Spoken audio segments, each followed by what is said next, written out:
My question is to the Minister for Agriculture, Drought and Emergency Management. Will the Minister outline to the House how the agricultural sector will play a significant role in supporting the Australian economy to emerge from the COVID-19 recession as part of the government's plan? And I call the Minister for Agriculture.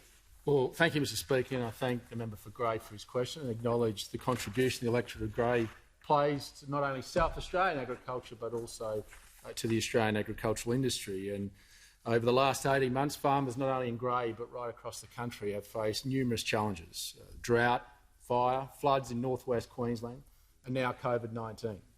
But despite the challenges that they've faced, they've continued to just get on with the job. They've been the economic backbone of this country at the start of this COVID pandemic in making sure that we were fed and clothed. And despite these challenges, we should be proud of the fact that Australian agriculture this financial year will actually increase to $61 billion. That's an enormous result, considering the challenges that our Australian agricultural industry has faced. And some gleaming examples of that is around the export of meat and live animals is up 35% on the 5-year average. Horticultural exports are up 34% on the 5-year average. And this year's winter crop will, in fact, beat the 10-year average. Such has been the rain that we've received across many parts of eastern Australia. That's a real advantage for those farmers, but more importantly, those communities that support them. And we've tried to support them not only through the drought, with over $10 billion worth of support in commitments. There's also, with in terms of northwest Queensland floods, with over $3 billion. And with the fires, over $2 billion in direct assistance. And now, and we talk about one of the key measures around the drought, was a $4 billion investment in the Regional Investment Corporation, allowing farmers to refinance up to $2 million of their debt from a commercial bank with no interest and no repayments for 2 years.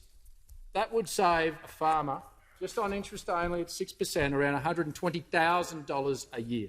That is money we're taking out of big banks' pocket and putting back into farmers' pockets.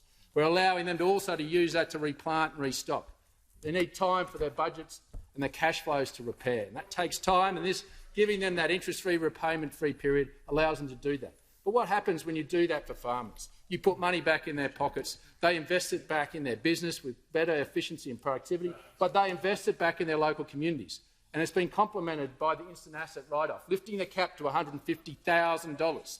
And what that's done is, if we've seen since July, when this came in, up to July, there has been a 24% increase in the number of tractor sales, 33% in terms of balers, and 14% in terms of front mowers. That's a significant investment, putting money back into local communities. We're seeing economic growth in these communities from these measures that are supporting not just agriculture, it's supporting regional communities. Because if we support agriculture and we support regional Australia, it's good for all of Australia.